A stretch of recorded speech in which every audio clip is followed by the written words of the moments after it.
Hello and welcome to the show. Today, my guest is a football legend, at least in the eyes of FC Cologne or Arsenal fans. And you can't really see this, but this is an Arsenal pen, so you know where my loyalties lie. Tony Woodcock first came to fame with Brian Clough's Nottingham Forest when they exploded into the English First Division and won almost everything in the 1970s, including the European Cup. He then moved to FC Cologne for what was then a German record transfer fee of 2.5 million deutschmarks. And that started a lifelong relationship with this country. Tony, welcome to the show. I've said where my loyalties lie. Where do yours? Obviously, we say once a Gooner, always a Gooner. So obviously Arsenal, FC Cologne. I'm lucky enough to be invited to the England game, so I'm obviously a big England fan. My new love is Harlequins and England rugby, funny enough. So there's got 3 or 4 little loyalties I've got. Oh. You actually, I mentioned you, of course, 42 caps playing for England. But I want to start by sort of the end and the beginning, if you like, because your career ended. You had a Verletzung, an injury, but you could have played on, but you stopped around quite young, really, around 30, didn't you? It's a little bit older than 30. I think it was around about 33. And I got a problem with my ankle that needed an operation. But I've noticed myself that I was getting a little bit tired of training every day and the same thing. You know, when you're a professional footballer for over 20 years, you know, you get used to this routine. And I was really getting bored in my mind, so to speak, yeah. So when I got the injury, I just decided very quickly, that's it, finish, move on to something else. After about 18 months, though, I found out that I could move and I could walk properly without any distraction. And then you start thinking, did I finish too early? Should I have carried on for a few years? Because once you've stopped, that's it. So I always say there's never been any regrets as far as my career in football has been concerned, but sometimes I do think perhaps I should have gone on for 2 or 3 more years. OK. We'll never know. But also, you started in a way quite late, because I believe you were... I mean, most kids start playing football when they're 5, but by that, you started a little later than that, didn't you? Yeah, I was never really interested in football, and then my brother-in-law, when I was 12 years of age, he bought me a pair of football socks. Why? I don't know. And they were a pair of black and white football socks, which is sort of reminds me of Tottenham Hotspur, which is not a good thing, yeah? Not if you're a Gooner. So I put these socks on, and strangely enough, it got me into the game. I was playing on the streets, playing on the recreation grounds, and that's when I really started, and that's really found the love of football. So from 12 years onwards, I started playing, and that was it. And it sort of took over my life. And this is in Eastwood in Nottinghamshire, which we have a map of, which most people, to be fair, won't have heard of, but they will know it's near Nottingham. It's right in the sort of middle of England, isn't it? And it's near Nottingham, which is the home of Robin Hood, which people do know. But it's also the home of another famous person as well. Yeah, anyone who's obviously follows literacy and books is D.H. Lawrence. Yeah. Most of the famous books, which you read about from D.H. Lawrence is where the fields I used to be playing in and the woods I used to be playing in. So about 8 miles outside of Nottingham, I was brought up there and, of course, joined Nottingham Forest straight away. So it was my home club at the time, and it also meant that in those early years that I could also live at home. I mean, for those who don't know, you played under Brian Clough, who brought this club. He was charismatic and controversial at the same time. He brought this club from nowhere and to win everything, including the European Cup, I said, in 1979, what is now the Champions League, which is the top thing. So why did you leave? Well, first of all, we won the European Cup, known now today as the Champions League, twice. Why did I leave? I was being chased at the time from a number of European clubs. It's always been in the back of my mind to actually try my luck in a different country, not just to improve myself as a football player, but also cultural, learn a new language, and sort of to advance as a person. So it was always in the back of my mind. Because of Nottingham Forest's success, I was, a lot of clubs were attracted, to the players at Nottingham Forest, and that's when it started. So there was offers coming in from Spain, Italy, and Germany. Yeah, and why Germany then? That time easily because it was well known that it was the Bundesliga was the best footballing league in Europe, and Kevin Keegan had been in Hamburg for a couple of years at the time. So obviously I was speaking to Kevin and getting some tips from him, and it just seemed the natural route to go, particularly after we'd beat FC Cologne in the semi-finals of then the European Cup.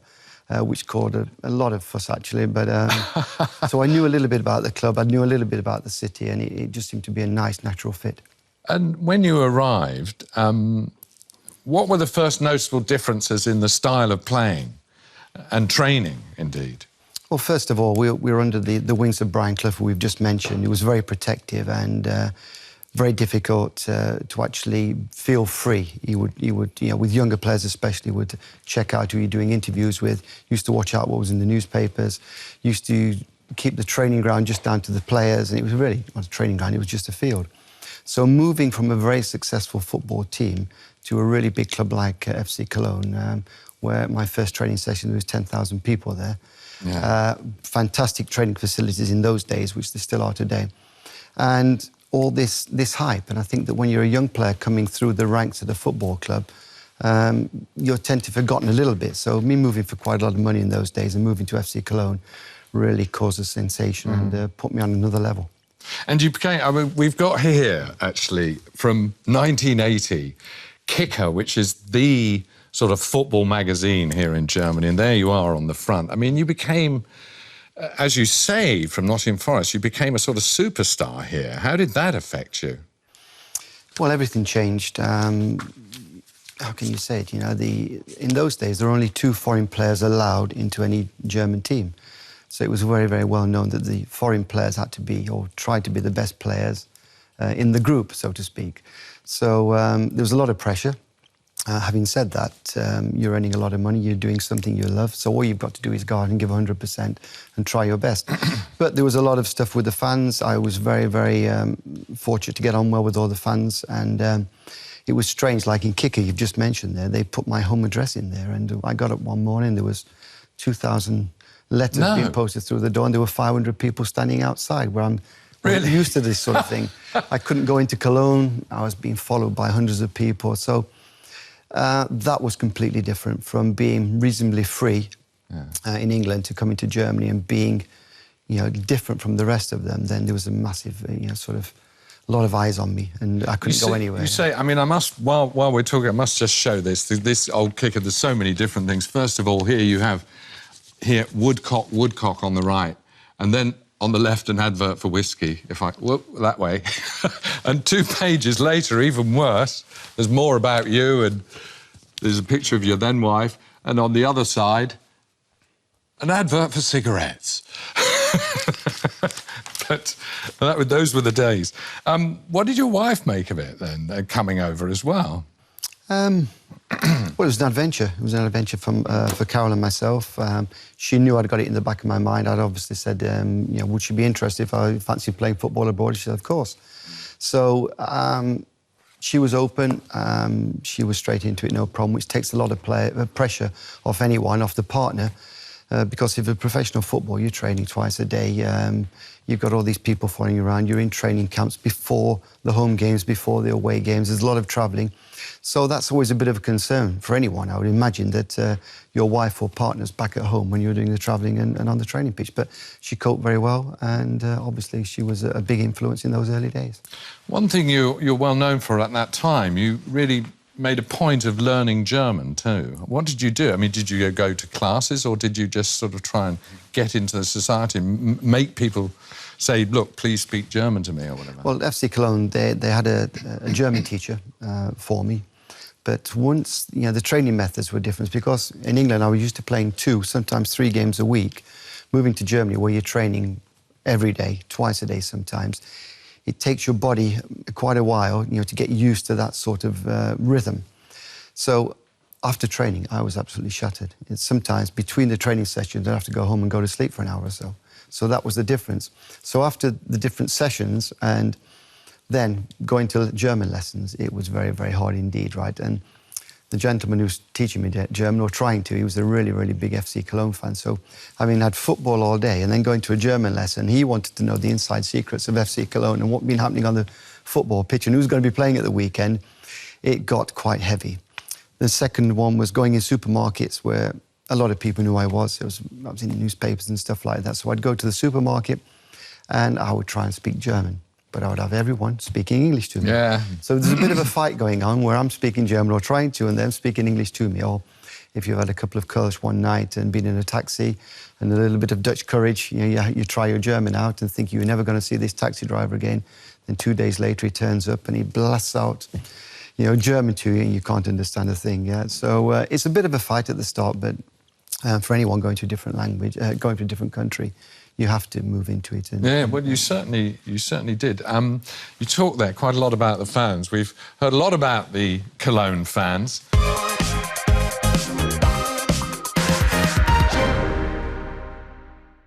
We see the fans there. I just wanted to show you this picture. This is a picture of the team which I thought was before a match, but you say that's a training session. Well, that's a photo session, yeah. That's they give it out to the press to say when the photos are going to be taken, the team photographs, the individual photographs. And the small stadium that's on the training ground is open, and you can see there it's full. Thousands of people. With fans behind you, yeah. Extraordinary. Also said in that report that somebody said there that in the race for the Bundesliga title is much more open here than in Britain. Why do you think that is? I mean, these top four in Britain, it seems to be that every year. It's much more open here. I mean, I know Bayern's big, but... It's quite simple, yeah. You need players to win football matches. To win football matches, that's when you play at the top of the league or win something, that's when the money comes in. You need good players, you need a good management structure. The problem is that when you're out of the Bundesliga, you're working on budgets where you can only buy a certain standard of player. And of course, your top players are not going to teams that are going to just go into the Bundesliga or go into the English Premier League because they're going to be struggling for the first year. So it's a juggling act all the time. And do not make the mistake that if you do get lucky enough to get promotion and there's some money comes in, that you spend it out on players. Try and hang on to it sometimes. This is what one of the two of the clever clubs in England do. They do not mind going up to the Bundesliga, say, or the Premier League. If they come back down again, they get, which we call in England, a parachute payment. Try and hang on to the money and don't let your heart rule your head with your emotions to think once you've got up there, it's going to be a lot harder job to stick in there. Yeah, well, we'll come to it later, all this business about UEFA fair play, because that's going to play quite a big part next year, I think, as well. But I want to talk about Cologne, because we saw Cologne there. It's a very special place in Germany. Can you sum up what's special about Cologne for you? Because you're there a lot of the time. Yeah, it's my second home. Cologne, you think of it, you think of the Rhine, you think of the Dome, you think of FC, as we say, yeah? So it's a very, very tight city. Yeah? I live in London. London spreads out with different football teams and everything else. But Cologne, if you're born and raised in Cologne, then you've got sort of the red blood running through you of FC as well. So as we saw in that film clip there, there's not many clubs throughout the world can say, we've got this fan base like this, and it's not just being a fan base, it's being associated with the city as well. Friendly people that everyone knows. You can go into a bar in Cologne, you meet someone you've never met before in your life, and you sort of end up sort of being best mates for the night. So it's a lovely place, it's a lovely place to live, it's a good place to bring children up, and there's a nice bit of passion in there when it comes down to its sport. Yeah. What about Carnival? Because people may not know this, but in Germany, the centre, really, of Carnival, Mainz might get upset by this, but is Cologne. Everybody goes completely mad in Carnival. Have you experienced that there? Of course. Yeah. My first Carnival, that was 1980, just as I signed for them. I didn't know what to expect. Obviously, the club have their own Carnival Sitzung, but then I went out into the town with Dieter Müller and a couple of other players and just couldn't believe what I had seen. So over the years, I brought some friends from England to the Carnival, and they can't believe what happens over the week when it opens up as well. So, yeah, you either love it or hate it. I know some people who get out of the way, but I think you have to experience it at least once in your life. They say that quite a few Kölners, as they're known, leave town themselves. Well, it's like the Formula 1 in Monte Carlo. People get out of the place when that happens. Oh, okay. But there's still a lot of people who enjoy it, and I've just said there, you do need to experience it at least once in your life, I think. Yeah. Now, before we go on, we've managed to acquire a couple of collecting cards from the time. Absolute collector's items here. Now, for anyone watching, these have been authenticated by the man himself, signed photographs of Tony from 79, 80. 79, yes. Yeah. If anybody is interested, please write in to us at insight@dw.de. Please include your postal address. And I'm afraid you can't choose which one you win. It's the luck of the draw. There's these two. And this as well, the Kicker magazine from 1980. These really are collector's items. So do drop us a mail and you could get very lucky. Now, a strange question for me to ask, because I can completely understand why you went to play after Cologne for the greatest team in the world. Bias here. I mean, but you like Germany so much, you went back to England to play for Arsenal. Why was that? I wanted to play for England, and although I was well known, obviously, in England, it wasn't like today where the international manager would be travelling all over Europe. The England international manager knew I was a good player. He knew I was playing out in Cologne, possibly the best league in Europe. I was being invited back for the squads, but I wasn't playing regularly centre-forward for England. And for me to be able to do that, it meant going back to England and playing regularly. So I had a long-term plan that after Cologne was to go back to England for 3 years. And I had the choice of Manchester United, Liverpool and Arsenal. Leeds United came in as well. And you chose the right one, of course. I chose. Well, I could have gone to Italy and Spain at the same time, but I needed to get back in playing in England to play for the national team. I chose Arsenal because I really wanted to live in London as well, so that was a big pull. And the long-term plan was to play well for Arsenal, get in the England team, play in the 1984, would it be, European Championships, and then move to Italy or Spain afterwards. Everything went well, playing well for Arsenal, playing regularly for England, but England didn't qualify for the 84 European Championship. So it was a slight change of plan. So I re-signed for Arsenal for 1 year. And then after that, there was a contractual dispute, believe it or not, with Arsenal and myself. And I needed to go and play for a club where I could really put some trust in, who I knew the people there, and that was Cologne, and they came in for me. And you came back? And I came back to Cologne, which is not, for a lot of players, not a good thing to do, to go back to the club for a second time after you've had a reasonably successful time the first time. But everything worked out fine. Yeah. Well, there's a connection I want to bring in today, because Arsenal have today 4 German players, which I don't think has ever happened before to Arsenal, possibly an English club. I mean, we know Ozil, Mertesacker, Podolski, and a new guy, Serge Gnabry, a young guy. The Bundesliga is just leaping, going up, blossoming at the moment, as it did when you went, but it's, once again, it's getting much more famous around the world. Do you think it's a cyclical thing, or why do you think it is?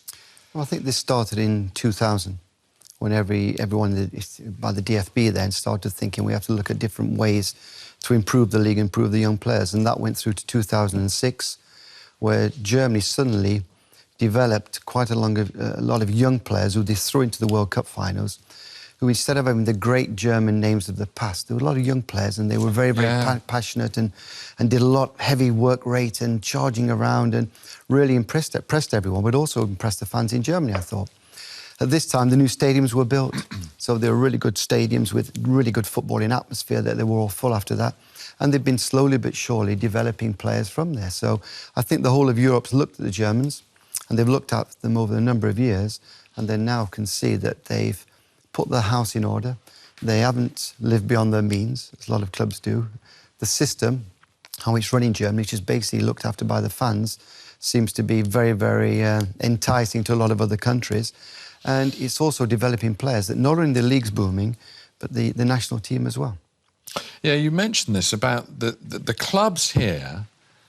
If I can put it simply, the club has to own 51% of the club, so you don't get these rich whatever people coming in, like at Chelsea or at Manchester City, or you know. And so next year, this financial fair play system is going to come in from UEFA. And I'm interested what you think about that, because it seems to me as though the German clubs are all safe. And, but are they, because you're meant to break even. This is the crux of the financial fair play. Clubs have to break even, which German clubs do. But some of the big names in football don't. But are they going to get punished, do you think? I don't know all the rules and regulations, but it's about getting the revenue in from the footballing side of the game. And if it's not working, then Mr. Abramovich will just get a cheque out and we'll buy 3 or 4 players straight away and go way over the odds. So they're trying to cut that out and trying to make it an even playing field. So I think it's going to be a good thing for football. We're seeing in the Premier League at the moment that we've got not too many young English players coming through. Now, there's a number of reasons for that. It's to do with the system or the early years of getting players into the clubs, which sometimes it's very difficult if a club wants to sign a young player. Depends where he lives in the country. He may not be able to actually go there because of the location of where he's been born and where he's living at this moment. So sometimes it's easier to buy young foreign players. So the Premier League's been going for about 20 years now, I believe, and if you would have said at the start of it, it's going to boom, which it has done, but looking at it now, we've got a lot of foreign managers, we've got a lot of foreign players in the Premier League. That needs to be balanced out a little bit better. So maybe this fair play, that will help that a little bit as well, but it's going to take a bit of adjusting. But I wonder if it's going to be difficult for the small clubs. You talked earlier that clubs coming up into the Premier League or the Bundesliga, you've then got the problem, you get into the top division and you need to invest money to stay there. And they're going to have the same problem of not breaking even. So isn't it going to be bad for them? They're going to go shooting back down again. That's the case sometimes because it's about the quality of the player that you've got. But having said that, I don't like it when football clubs and people say we cannot progress because we haven't got the money. Then I would then make the average players into better players and make the better players into good players. So this might have an effect where you're starting again at academy level, where you're trying to improve the players at a young age, where you're not just putting the checkbook out to buying in the players who are at the height of their powers and costing a lot of money. So this may help that clubs do have to start developing their own players. But you generally think it's a good thing for all European clubs, really? Well, it needs to be an even playing field. At the moment, there's one or two of the bigger clubs who we know are privately owned, and if there's any sort of problems, they just get the checkbook out and pay 3 times as much for what the player is worth and just snap them in like that. That's not the first problem. The second problem is the so-called players who are not in that league suddenly start thinking that they're worth more money and their value goes up as well. So it's a vicious circle, I believe. So this might be a good thing in the end. Yeah. Well, OK, let's have a look at the Bundesliga, which seems to be in fine form for the fair play rules and generally in fine form as it celebrates a very special anniversary this year.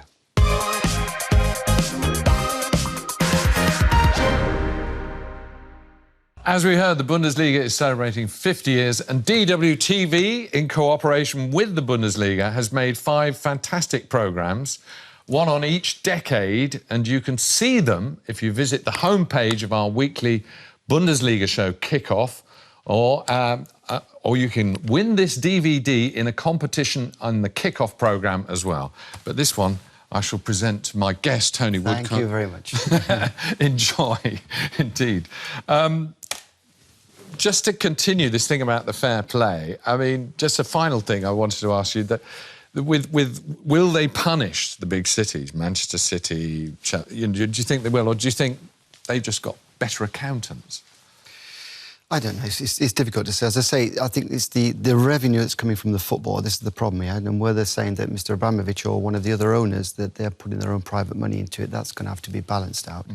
So whatever you make through the revenue of playing the game itself can be invested into players and into the club to improve your team. That's the level and this is the revenue on the gate, isn't it? So, yeah, it's to do with the playing side of it, as I understand it. And, well, again, this is an interesting one because your old club, Arsenal, possibly have some of the most expensive tickets to get into. The wonderful thing in Germany, if I may say so, it's really relatively cheap still to get to see a Bundesliga game. So this, surely, if they've just got to get from the revenue, that's going to put the prices up. That's bad for German football, isn't it? We'll have to wait and see. And so it looks like German football, and the structure that the Germans have got is very, very good indeed. Why should it change? You know, they've seemed to got there by keeping their house in order and not overspending, where this is the problem. The ones who have been getting the checkbook out and buying success, so to speak, they're going to have to sort of cut their cloth a little bit and see how they're going to be working in future. And as we've seen, the extraordinary thing is here, FC Cologne, for instance, have 40,000 fans when they're in the second league. What do you think? You were the most expensive player at the time coming into the Bundesliga, more expensive than Kevin Keegan, indeed. It's now 100 million for Gareth Bale. Isn't... well, wait a minute. Do you wish you'd been born 20 years later? No, definitely not. We have this discussion with a few ex-players and stuff like that. Now, when we played football, we really enjoyed playing football. It was our profession. We earned very well. There's no doubt about it. In lots of money, not like they're earning today, anyway. But we had a really good connection with the fans. We had a little bit more freedom than they're getting today, because you know what it's like with the technology. If anyone goes out and has got a glass in their hand, it's suddenly a photograph taken, it's blasted over YouTube or something like that, that some of the players are out drinking or misbehaving, when they're not.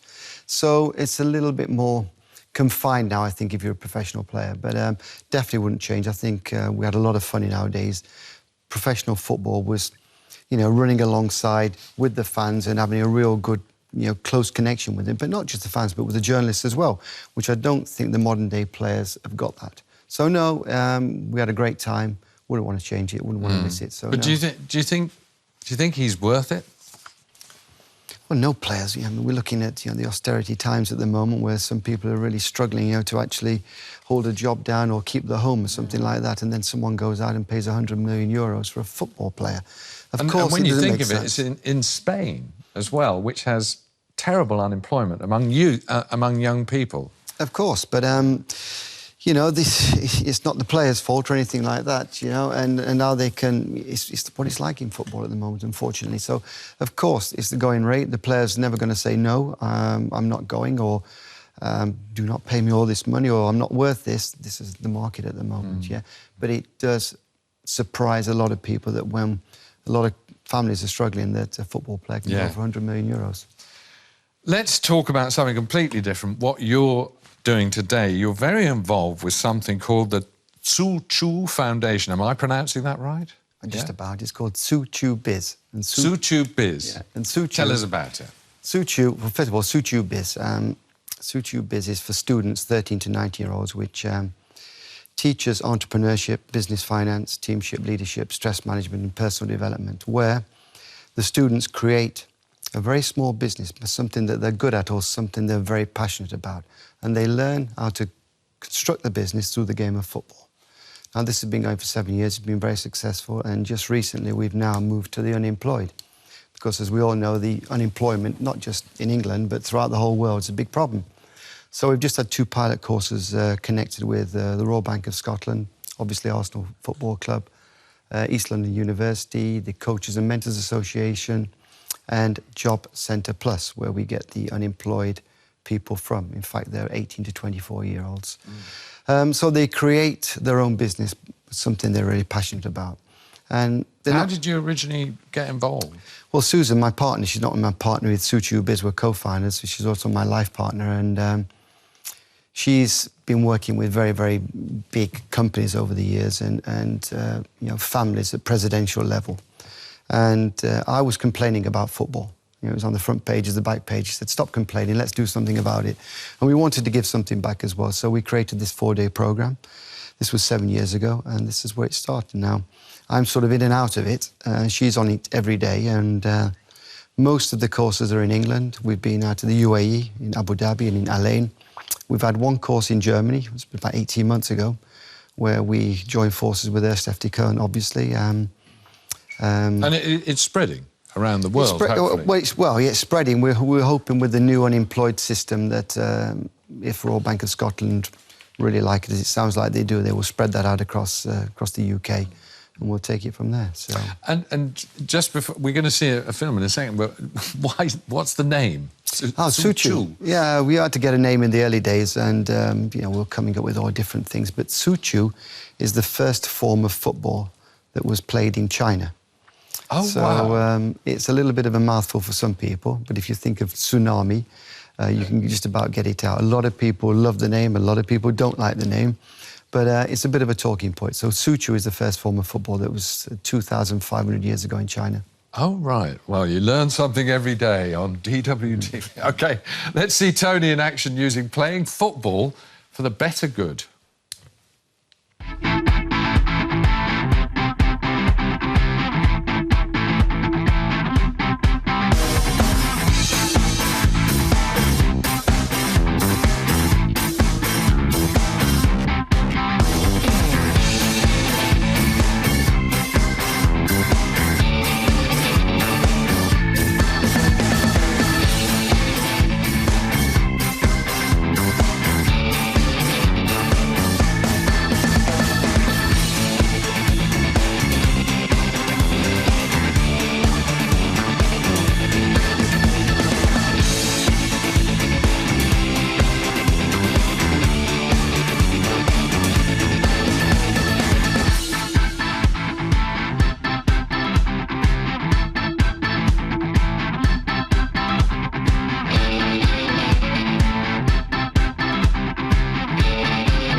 football there as a means of expression, but I saw you also there. You're lecturing and giving seminars. Do you do that? Yeah, in England we have after-dinner speakers, right? And there's a lot of former players and sportsmen do the circuit, so to speak, and that's not really my thing, yeah, where you go and tell one or two stories about what used to happen in the early days. But what I do, I use Suchu and my other business interests as a parallel between sport and business. So it works in Germany, it works in England, it could be English companies, it could be German companies. And there's a really nice parallel between sport and business and how they overlap and how you can learn from both sides, basically. Yeah. Now, you've got family in both countries, haven't you? You have a family in England and a family in Germany. So I'm very interested to ask for our programme. You've had kids growing up in both countries. So how do they compare? Well, not the kids. Yeah, I was going to say. Bringing up the. Sorry, I mean. There's no. I don't notice. I wonder what you find in Germany is good about bringing up kids in Germany or bringing up kids in England. Well, first of all, my son and my eldest daughter. My son was actually born in Germany, born in Cologne.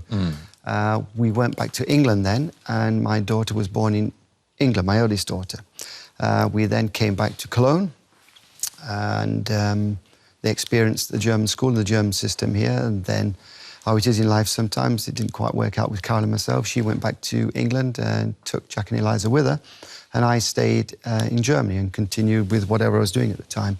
So I'd got 2 children then in London, which I was going backwards and forwards. I've been living in Cologne. I then got married again to Daniela. We had 2 daughters. Here in Germany? In Germany, yeah. We were married for 10 years, and I ended up going back into London to live in London. So then I'm coming backwards and forwards from London to Cologne for my other 2 daughters. So I've done a lot of travelling for my children and everything. So the differences, I haven't really noticed a big difference, to be quite honest, Robin. Eliza, when they both went back to London, Eliza and Jack, the first 2, they both went to German schools in London. Jack then went to an English school, and Eliza went through a whole education in the German school just on the outskirts of Richmond. And so are they bilingual, all the children, or is it a bit different? No, they're all... I mean, Jack, he lives in Dubai. Eliza lives in London. Well, Jack's... he's got an events company and he's a passionate disc jockey. He lives in Dubai. Eliza's got her own fashion company. She's a designer called Scarlet Black London. Alexa, she has just left this week to California to have a year in California. And Melissa, who's in Cologne, she's 16 and still at school. So I've got a lot of travelling. These 2, though, they speak German as a main language? Yes. So the one that's gone to California is going to come back with a... She's got a couple of other languages as well, I think Spanish and French as well. So, you know, this multicultural upbringing, I hope it's going to be good for them, right? It's sometimes not a very good thing at the start when separation happens and divorce and things like that. But with my ex-wives and all the children and everything, we're all we get on great. And apart from being an intact marriage, it couldn't be better. We haven't got a lot more time, but I mean, what's the difference between playing for a team like FC Cologne and playing for your country? Well, when you run out onto the pitch playing for your country, is it a completely different feeling, or is it just... Well, the first time is, right, the first time, you know, it's in your head as a young boy, you know, that could I possibly play for England one day? Then suddenly you get the call up, the piece of paper comes through, and you think, wow, and it's in the newspapers, and then you're training with the squad, but there's that moment that when you actually get to Wembley Stadium, the old Wembley in those days, that when you get in those changing rooms and there's a tunnel that takes you up to the pitch, and before the game, they always play Land of Hope and Glory. So as you go up the tunnel, and there's different... so as you come out to Land of Hope and Glory and walk to the centre line, you know, you're emotionally drained. You know, you feel, how can I play football before you even start? But yeah, there's no better thing. I'm sure this goes for every footballer to actually play for their country, yeah. And there was one... I know there was one game you played for England, one special game when you played against Germany, and most of the German team were your teammates from FC Cologne. And I think something happened before the game. Well, I just moved back to Arsenal then, and we played at Wembley, and I think there was six FC Cologne players in the squad, probably about 3 of them playing. So when we went into the famous tunnel, the German lads grabbed me and dragged me into the changing rooms and said, no, you should be in here with us. And then the game kicked off, and this is the case. I wasn't playing from the start. I was on the substitutes bench. And they had a great player playing for them called Karl-Heinz Rummenigge, who got 2 goals. Oh, Rummenigge, yeah. And Pierre Libarski set the second one up, then set me into the game. And there's a few minutes, probably 10 minutes to go, and we had a corner. And Tony Schumacher, my old mate, I'm standing in front of him, and he's got these big, massive gloves on. He puts them over my eyes. He's a goalkeeper. The goalkeeper for Germany. We saw in Peter. Yeah, he said, this is 100, whatever it was, Deutschmarks or Euro, whatever it was. If you put the ball in the net, there's 100 for you here. You've got no chance, though. And from the corner, I got the goal. And I don't think I've even had the 100 off him yet. Yeah, no, I've heard about that. Well, we tried to we haven't managed to get in touch with him, but he still owes you. He still owes you 100 Deutschmarks. Well, you've got that live on air here on DWTV. Hey, with interest, Tony. That's going to be a few quid for him. I'll have to go and see him next time I'm in Cologne. Yeah. It's been a joy to have you on the programme. Thanks very much for being with us today on Inside Germany and telling us your insights on things. We wish you great success with the Suchu Foundation and Suchu Biz, I should say. Yeah, my producer's telling me in my ear to get the name right because that's a very worthy cause. And thank you also for watching the show. And don't forget to write into us at insight@dw.de. You can win that wonderful magazine Kicker from 1980. They're all collector's items, 2 signed photos from Tony Woodcock from his time at FC Cologne. Join me again at the same time next week, where there'll be another guest on Inside Germany. Thanks for watching. Bye-bye.